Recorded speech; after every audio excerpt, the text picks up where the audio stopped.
నమస్తే. ప్రస్తుతం మనం కొడంగల్ నియోజకవర్గం స్థానికంగా రేగడ్ మైల్వార్ గ్రామ పంచాయతీ పరిధిలో అయితే ఉన్నాం. సో ఏదైతే సర్పంచ్ ఎలక్షన్ సంబంధించి గ్రామం తరఫున మొదటి ఫేజ్ నామినేషన్స్ మరియు విత్డ్రాస్ కూడా పూర్తయినాయి. సో బీఆర్ఎస్ పార్టీ పూర్తి సంపూర్ణ మద్దతుతో శైలజ గారు అయితే సర్పంచ్ బరిలో అయితే ఉండబోతా ఉన్నారు. దానికి సంబంధించి ప్రచారం అయితే మార్నింగ్ అయితే హోరెత్తిస్తూ ఉన్నారు. స్టార్ట్ అవబోతుంది ఈ రోజు నుంచి.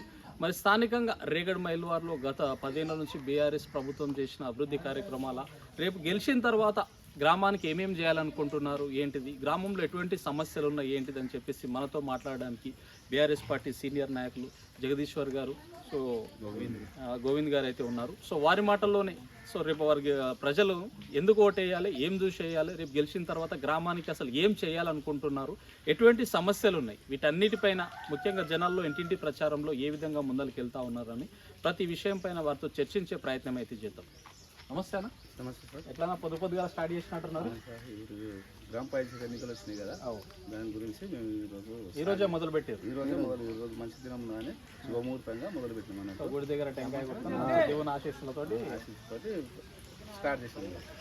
అయితే మేము గత 5 సంవత్సరాలు బీఆర్ఎస్ ప్రభుత్వం చేసిన మా గ్రామానికి అభివృద్ధి 99% చేసిన ఒక 10% మిగిలినాయి. అవిటి ఇప్పుడు మా శైలజ గారు సర్పంచ్ ఆధ్వర్యంలో మొత్తం గల్లీ సీసీ రోడ్లు, ఫస్ట్ ఫిల్, తాగునీరు ఆల్రెడీ వచ్చింది, కేసీఆర్ నుంచి వచ్చినాయి. ఇంకా మాకు ఇంటర్నల్ బాటలు ఉన్నాయి, అవి చేయాలనుకున్నాం. మొత్తం మీద ఆదర్శ గ్రామంగా తీర్చిదిద్దాలి మా శైలజ గారి ఆధ్వర్యంలో అని అనుకున్నాం. ఇప్పుడు ప్రజెంట్ ఎటువంటి సమస్యలు ఉన్నాయన్నా గ్రామం? ప్రజెంట్ అంటే మాకు సీసీ రోడ్లు ఉన్నాయి, డ్రైనేజీలు ఉన్నాయి, త్రాగునీటి సమస్య తాగునీటి సమస్య కేసీఆర్ నుంచి వచ్చినాయి కాబట్టి మిషన్ భగీరథ కాబట్టి తాగునీటి సమస్య అయితే లేదు మన గ్రామంలో. ఓన్లీ ఇంటర్నల్ రోడ్లు, డ్రైనేజీలు, కొన్ని మధ్యలో వీధి స్తంభాలు, డ్రైనేజీలు ఉన్నాయి. డ్రైనేజ్ సమస్యలు ఎస్సీ చాలా ఉన్నాయి.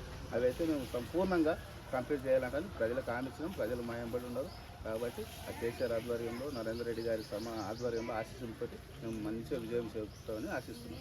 ఇప్పుడు కొంతమేర ఏంటంటే అధికార పార్టీ రాష్ట్రంలో ఉంది కాబట్టి స్థానికంగా కూడా అదే పార్టీకి సంబంధించిన సర్పంచులు అయితేనే అభివృద్ధి జరుగుతుంది అనే విధంగా కాంగ్రెస్ పార్టీ నాయకులు జనాల్లోకి తీసుకెళ్తున్నారు. మరి దీన్ని మీరు ఎట్లా డిఫైన్ చేస్తారు సార్? గ్రామ పంచాయతీలు సెంట్రల్ గవర్నమెంట్ నుంచి వస్తుంది, ఈ స్టేట్ గవర్నమెంట్ ఇచ్చేది తక్కువ. సెంట్రల్ గవర్నమెంట్ డైరెక్ట్ సెంట్రల్ నుంచి వస్తాయి. 2 సంవత్సరాల కొద్దిగా నిధులు ఆగినాయి.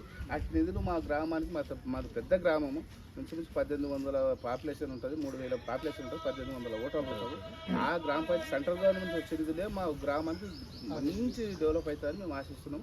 మాకు స్టేట్ గవర్నమెంట్ ఇచ్చినా ఇవ్వకుండా మేము సెంట్రల్ గవర్నమెంట్ తీసుకొని డెవలప్ చేద్దామని అనుకున్నాం. సెంట్రల్ నుంచి వచ్చే కేంద్రం నిధులు ఈ ఎంజెన్ఆర్ఈఎస్ కావచ్చు, ఈ ఫండ్స్ నుంచి అంటే కొంతమేర ఎస్డిఏ ఫండ్స్ కావచ్చు, ఇవే మస్తు అయితే అంటారు. సీఎం కాన్స్టిట్యూన్సీ కాబట్టి ఆటోమేటిక్గా సర్పంచ్ ఎవరున్నా అయితేనే ఉంటుంది. సర్పంచ్ ఎవరున్నా గ్రామ పంచాయతీ ఫైనాన్స్ కానీ ఎన్ఆర్జీఎస్ నిధులు కానీ డైరెక్ట్ గ్రామ పంచాయతీ అకౌంట్లో వస్తాయి కదా సార్. అదే ఇప్పుడు ఆ విషయాన్ని జనాల లోపలికి సెంట్రల్ ఫండ్ అంటే ఏది, ప్రతిదీ ఇప్పుడు మీరు క్లియర్గా అయితే తీసుకెళ్తున్నారు. మాది ఎడ్యుకేషన్ గ్రామము, అంతా ఇన్సూరెన్స్ 90% చదువుకున్న వాళ్ళు ఉన్నారు. ఏ గవర్నమెంట్లో ఏ రూల్స్ వస్తాయి, ఏ ఫండ్స్ వస్తాయి అన్నీ మేము 5 సంవత్సరాలు మేమే చేసినాము. అందరికి అవగాహన ఉంది కాబట్టి చైతన్యంగా పనిచేయాల్సి. రేగడ్ మైల్వార్లో ప్రతి ఒక్కరు అంటే మంచి నాలెడ్జ్ తెలివి ఉన్న వాళ్ళు ఉన్నారంట. 90% ఎడ్యుకేషన్ పర్పస్. మా ఎంబడి యూత్ యూత్ అంతా పోయినసారి బీజేపీకి 300 లీడ్ ఇచ్చింది మా గ్రామమే. అప్పుడు మేము టీఆర్ఎస్ నుంచి కాంప్రమైజ్ అయినాం. అదే 300 మంది యూత్ మా ఎంబడి ఇప్పుడు సపోర్ట్గా శైలజ గారికి చేస్తున్నారు కాబట్టి మేము మంచి విజయం చేస్తున్నాం, ఆశిస్తున్నాం. ఇంకొకటి సార్, ఇప్పుడు కాంగ్రెస్ గవర్నమెంట్ మహిళలకు 2000 రూపాయలు, 4000 రూపాయలు ఇస్తున్నారు. వాళ్ళు ఇవ్వలేరు, చెప్పడానికి వీల్లేదు. ఒక బస్సు ఫ్రీ బస్సు ఒకటి పెట్టి రైతులకు రైతు బంధు కొట్టిర్రు, రైతు బీమా కొట్టిర్రు, ఉచిత పథకాలు అన్నీ కొట్టారు. 6 గ్యారెంటీలు ఒక్కటి అమలు చేయలేదు. వాళ్ళు ఏ ముఖం పెట్టుకుని వచ్చి ఎట్లా అడుగుతారు? మేము చేసినా మా రేగడమైన అభివృద్ధి చేసినాం, ఇంకొక 5 సంవత్సరాలు చేసినాం, ఇప్పుడు చేస్తామని చెప్పి ఖచ్చితంగా మేము గెలుస్తామని మా కోరుకున్నాం. ప్రచారం శురు చేసాం.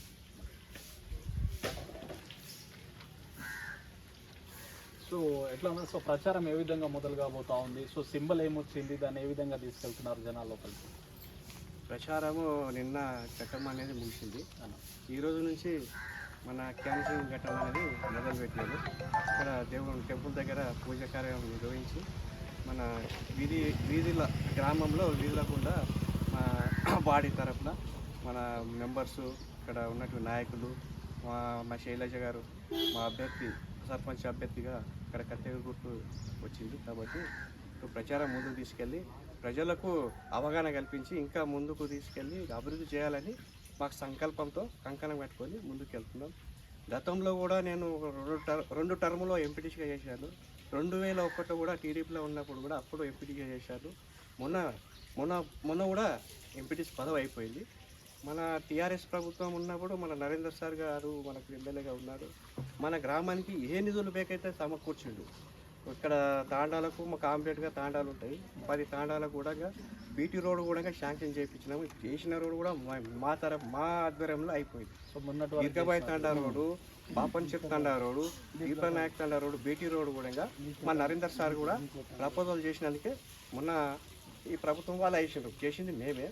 ఇప్పుడు వేసి వాళ్ళకు చాలా బాట అనేది మా హయాంలో ప్రొసీడింగ్ మా హయాంలో అయింది. మేమే భూమి పూజ చేశాము.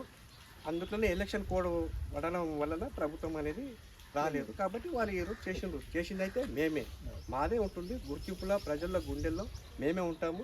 స్థిరస్థాయిగా ఉండి మళ్ళీ రాబోయే బీఆర్ఎస్ ప్రభుత్వమే ముందుకు వస్తుందని చెప్పి హామీ ఇస్తున్నాను. ఇప్పుడైతే గ్రామ పంచాయతీ నిధులు అలాంటి రూలింగ్ పార్టీ రావు అంటారు. ఖచ్చితంగా సెంటర్ గవర్నమెంట్ నుంచి ఎన్ని నిధులైనా గ్రామ పంచాయతీకే మాకు నేరుగా గ్రామ పంచాయతీ అకౌంట్లోనే వస్తాయి. కాబట్టి మేము ధైర్యంగా చెప్పి ప్రజలకు హామీ ఇస్తాం. వాళ్ళ ఏమేమి కార్యక్రమాలు అవసరం ఉన్నాయో అన్నీ మేము నెరవేరుస్తాం. ఇంకా కొన్ని రోడ్స్ ఉన్నాయి, కొన్ని డ్రైనేజీలు ఉన్నాయి, కొన్ని లింక్ రోడ్స్లు ఉన్నాయి. అవన్నీ కూడా మేము సాల్వ్ చేసి ఖచ్చితంగా మా ప్రజలకు సేవ చేయడానికే మాకు ప్రజలు మమ్మల్ని ముందుకు తీసుకొచ్చారు. ఖచ్చితంగా ముఖ్యంగా కాంగ్రెస్ ప్రభుత్వంలో ఇందిరమ్మ ఇల్లు అనేది ఒకటి తీసుకొచ్చారు. సో దానివల్ల మొదటి ఫేజ్లో ఇల్లు రాని వాళ్ళు చాలా అసంతృప్తి అయితే ఉన్నారు. సో రేపు ఒక సర్పంచ్ ఆయన ఏ పార్టీకి సంబంధించిన ఆయన ఒక చెక్ పవర్ అనేది ఆయనకు వస్తుంది. సో ఆయన తీర్మానం చేయడంలో ముఖ్యంగా గ్రామానికి is the leader of the government తరఫున అటువంటి వ్యక్తికి రేపు మరి ఇందిరమ్మ ఇల్లు ఒకవేళ మీరు వచ్చిన తర్వాత మీ ఆధ్వర్యంలో మీరు బలపరిచిన వ్యక్తి వస్తే ఏ విధంగా న్యాయం చేయగలుగుతారనేది మా ఇప్పుడు గ్రామ పంచాయతీ సర్పంచ్గా ఖచ్చితంగా మేము గెలుస్తున్నాము. కాబట్టి ఇందిరమ్మ ఇల్లు రాని ఏది వచ్చినా మా సంతకము గ్రామ సర్పంచ్ తీర్మానం లేని ఏ పనులు ముందుకు సాగాయి. కాబట్టి మాకు ఏ నిరుపేద ప్రజలు ఎవరున్నా అన్ని గుర్తించి వాళ్ళకు న్యాయం చేస్తాము. ఖచ్చితంగా వాళ్ళకు ముందుండి పని చేపిస్తాము, అన్నీ సాల్వ్ చేస్తామని చెప్పి హామీ ఇస్తున్నాం. సో ఎట్లా ఇచ్చారన్న మొన్న ఫస్ట్ ఫేజ్ ఇండ్లు వచ్చినాయి, అవి కాంగ్రెస్ పార్టీ కార్యకర్తలకు ఇచ్చారా లేక నిజమైన లబ్ధిదారులకు అందినాయా, పార్టీలకు అతీతంగా వచ్చినాయి?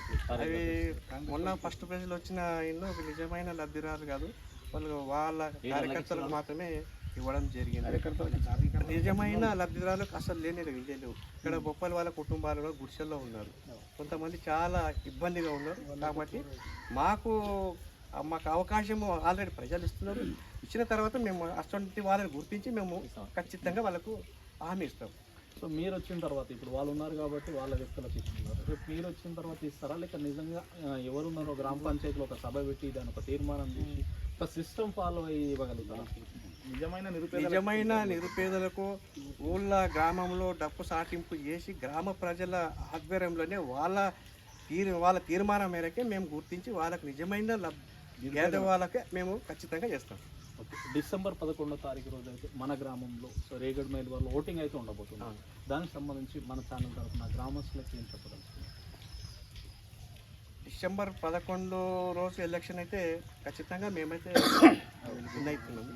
పక్క మాకు మా ప్రజల గుండెలో మేము ఉన్నాము. పేరు వాళ్ళకు నాటిపోయింది. ఇప్పుడు కాదు, ఇప్పటి నుంచో మా జగది జంగవాళ్ళ కుటుంబము బీఆర్ఎస్ పార్టీ నాయకులు అంటే ఖచ్చితంగా వాళ్ళ గుండెల్లో మేము ఉన్నాము. కళ్ళు మూసుకొని వేస్తారు.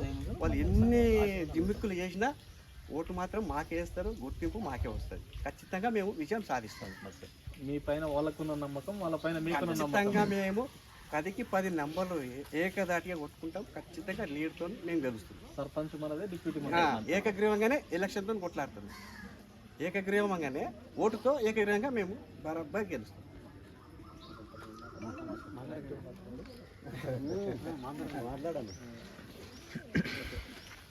నా పేరు దశరథ్, మా రేగడ్ మైలారం.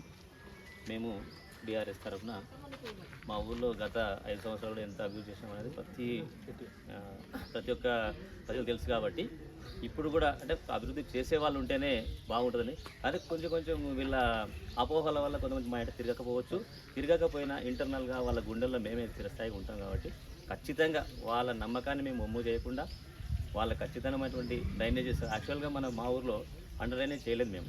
అది ఈసారి ఖచ్చితంగా మేము గెలిచిన తర్వాత అండర్ డ్రైనేజ్ చేసి రోడ్లు విశాలంగా చేయడం, తర్వాత ఇంటర్నల్ రోడ్స్ ఉన్నాయి సార్ ఇక్కడ మా వీళ్ళ పొలాలకు పోవడానికి. అలాంటి రోడ్లని కంపల్సరీ మేము వచ్చిన వితిన్లోనే, మీరు అనుకుండొచ్చు సరే కాంగ్రెస్ ప్రభుత్వం ఉన్నది వీళ్ళకి రాదనుకోండి, మనకు సెంట్రల్ గవర్నమెంట్ వస్తాయి కాబట్టి మనం దాంతోనే ఎన్ని పనులు చేద్దామని అనుకున్నాం. ప్రజలు కూడా మనం ఆశీర్వదిస్తారని కోరుకుంటూ నేను రెండవ వరకు నామినేషన్. అభివృద్ధి చెందాలంటే కేసీఆర్ బాటలో నడవాలని మా ఉద్దేశం. కేసీఆర్ తలపెట్టిన ఏవైతే పథకాలు ఉన్నాయో ఆ పథకాలతోటి ప్రజలంతా బాగుపడ్డారు. ఈ కాంగ్రెస్ ప్రభుత్వం వచ్చిన తర్వాత ప్రజలకు కన్నీళ్ళే ఉన్నాయి కానీ కష్టాలు మాత్రం కష్టాలకు వెళ్ళి బయటపడట్లేదు. మా ఊరు ఎప్పటి నుంచో నడి రోడ్లో ఉంది. నడి రోడ్ల ఇతలాతలు ఉంటే బస్సులు రాత్రి 12 కాదు పొద్దుగాల 10 గంటలకు కూడా బస్సు ఆపుతలేరు. మేము దిగాలంటే తుంటిమెట్లకు దిగాలి, లేదంటే కొడంగల్లో దిగాలి. మరి ఇటువంటి కార్యక్రమాలన్నీ మా ప్రభుత్వము, మా కమిటీ, మా యొక్క సర్పంచ్, మా వార్డు మెంబర్లు మేము గెలిచినట్లయితే మేము ఇవన్నింటినీ కూడా కార్యకర్తము. మేము పెద్ద ఎత్తున మా దగ్గర బస్సులు ఆపకపోతే రోడ్ల నిలబడి మేము పోలీస్ స్టేషన్ కంప్లైంట్ ఇస్తాము, డిఎంఓకు బస్సు డిపోకు పోతాము. అన్ని రకాలుగా ప్రజలకు సౌకర్యమైనటువంటి కార్యక్రమాలు చేయాలని మా ఉద్దేశము. గ్రామం బాగుపడాలి. మేము ఈరోజు పెట్టిన ప్రతి ఒక్క యువకుడు కూడా ప్రతి ఒక్క మా దగ్గర వృద్ధులను లేకుండా మొత్తం యువకులనే మేము వార్డు మెంబర్గా, మళ్ళీ సర్పంచ్గా, మరి మా మహిళలను కూడా మళ్ళీ యువకులను పెట్టినాము. వృద్ధులను లేకుండా వాళ్ళు ఎవరికైనా కష్టం వచ్చినా అరికాలకు ముడ్లు నాటితే కూడా తీసేటటువంటి కార్యకర్తలను మేము ఈరోజు వార్డు మెంబర్లను పెట్టినాము. మరి ఆ విధంగా గ్రామం డెవలప్మెంట్ చేయాలి, మా ఊరును మేము బాగు చేసుకోవాలనేటటువంటి యువకులే ఈరోజు మా ముందర ఉన్నారు. వాళ్ళే వార్డు మెంబర్లుగా వాళ్ళే గెలుస్తారని మా దృఢమైన విశ్వాసం ఉంది. కేసీఆర్ యొక్క ఫలితాలు చాలా చక్కగా ఉన్నాయి. ఇప్పుడు ఈ యొక్క వార్డు మెంబర్లు, సర్పంచ్ గెలిస్తే రేపు వచ్చే 2 సంవత్సరాలనే ప్రభుత్వం వాడిపోతుంది, మా ప్రభుత్వమే వస్తుంది. మాకు ఫుల్ భరోసా ఉంది, పూర్తి నమ్మకంతో మేము ఈ యొక్క ఎలక్షన్లో పాల్గొంటున్నాము. గ్రామం అభివృద్ధి చేయాలనేది కానీ మా యొక్క స్వార్థం ఇక్కడ ఏం లేదు. మేము గ్రామం అభివృద్ధి చెందాలి, మేము పుట్టిన ఊరు బాగుండాలి, ఈ యొక్క మండలంలోనే ఒక మంచి పేరుతో మా గ్రామం అభివృద్ధి చెందాలని చెప్పేసి మేము ఈరోజు సర్పంచ్ని కానీ వార్డు మెంబర్లను కానీ మరి ప్రతి ఒక్క దానికి కూడా ఇక్కడి నుంచే నాంది పలకాలనేటటువంటి ఉద్దేశంతో మేము ఈ యొక్క కార్యక్రమాన్ని తలపెడుతున్నామని, ఇది ఒక యజ్ఞంలాగా చేస్తున్నాము. మేమేదో అలల్టప్పగా ఏదో ఎవరికో ఆశపడి లేకుంటే ఏదో అనుకో చేసే కాకుండా ఊరు బాగు కోసం మేము ఈరోజు ముందుకొచ్చినాము. మా గ్రామాన్ని అభివృద్ధి చెందించాలి, ప్రజల సహకారం కావాలని మేము ప్రజల దగ్గర పోయి వేడుకుంటున్నాం. ఈ ఓట్లలో మేము ఖచ్చితంగా ఘన విజయం సాధిస్తామని మీ అందరి ముఖంగా తెలియజేస్తున్నాం. ఉన్న సభ్యులకు, పెద్దమనుషులకు అందరికీ నమస్కారం, ఆంజనేయ స్వాములకు నమస్కారం. అయితే ఇక్కడ జరిగింది ఏమిటంటే ప్రతి విషయం మా శారద అప్పుడు గెలిపించుకున్నాము. ఆయమ్మ ఏమంటే దవాఖానా కట్టింది, ఆఫీస్ కట్టింది, రాజేశ్వరి అన్నీ కట్టినాం, అన్నీ చేసినాం. ఒక చారానంతు కూడా లేవు రోడ్లు, చిన్న సందులు ఉన్నాయి. అవి డ్రైనేజ్ చేపిస్తామని అందరు కాంగ్రెస్ వాళ్ళు చెప్పడానికి ఏం లేవు. కొత్తగా చేసింది మా శారద చేసింది ఉండదు, రాజరాజేశ్వరి చేసింది ఉండదు, వాళ్ళు చేసింది ఏం లేదు. వాళ్ళ జనాల ముందర పోతే ఏం లేదు. మా ప్రభుత్వం అని చెప్పడానికి ఒకటే చెప్తున్నారు కానీ మేము ఈ పని చేసినా మా పని చేసినా చెప్పండి. ఇంకోటి డిసెంబర్ 9 తారీఖు రుణమాఫీ అన్నారు. మాకు మా ఊళ్ళో చాలా మంది కాలేవు. అంతా లిస్టు తీసుకొచ్చి చెప్తే వాళ్ళ ఇజ్జత్ కూడా నిలబడాలి. మరి చెప్పిన మాట వాళ్ళు నిలబెట్టుకున్నట్టు ఏం హామీలు ఇచ్చినా ఏమి వేయలేదు. ఆ బస్సు ఇప్పుడు శ్యామలాగడ మాకు చాలా ఇబ్బంది అయింది. బస్సు వలన ఈ బస్సు ఆర్డినరీ బస్సులు లేవు. దయచేసి మేమందరం ఈ హామీలో పాల్గొని ఊరికి సేవ చేస్తామని మేము ఓటర్సులకంతా వేడుకుంటూ చెప్తున్నాం. వాళ్ళు చెప్పడానికి ఏం అలాంటి అవకాశాలు లేవు. ఏం చెప్తారంటే నియోజకవర్గం సీఎం ఉండడం అనేది ఒకటే భయపెట్టిస్తాం, మిగతాది ఏం లేదు.